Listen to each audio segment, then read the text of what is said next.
he had been brought up, and as his customs was, he went to the synagogue on the Sabbath day and stood up to read. And he was handed the book of the prophet Isaiah. And when he had opened the book, he found the place where it was written, "The Spirit of the Lord is upon me, because he has anointed me to preach the gospel to the poor, and he has sent me to heal the broken-hearted,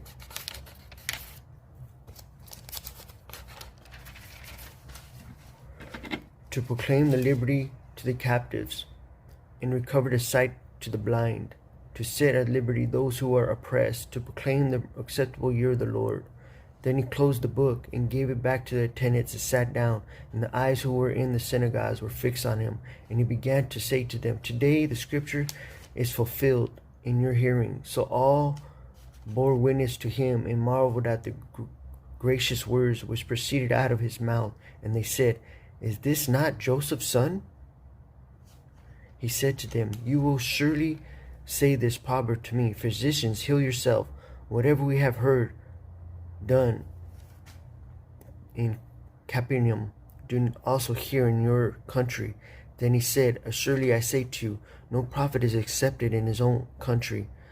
But I tell you truly, many widows were in Israel in the days of Elijah, and the heavens were shut up for 3.5 years, and there was a great famine throughout all the land, but to none of them was Elijah sent, except to Zarephath in the region of Sidon, to a woman who was a widow. And many lepers were in Israel in the time of Elisha the prophet, and none of them was cleansed except Naaman the Syrian." So all those in the synagogues, when they heard these things, were filled with wrath, and rose up and thrust him out of the city. And they led him to the brow of the hill which their city was built, and that they might throw him down over the cliff. Then passed through the midst of them, he went his way. You know, what's going on in the church right now is political correctness, right? Being politically correct in how we speak. We're always worried about offending people, right? And this is destroying the church, right? Because we should be more worried about people's souls than their feelings, right? Everywhere you go in the gospel, you see that they preached and taught, and they were attacked. I'm not saying we go out there to be attacked.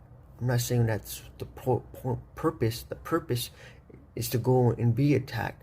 I'm saying that we should be more worried about people's souls than their feelings. And people are going to get offended. They're going to get offended by what we say. That's just what it is.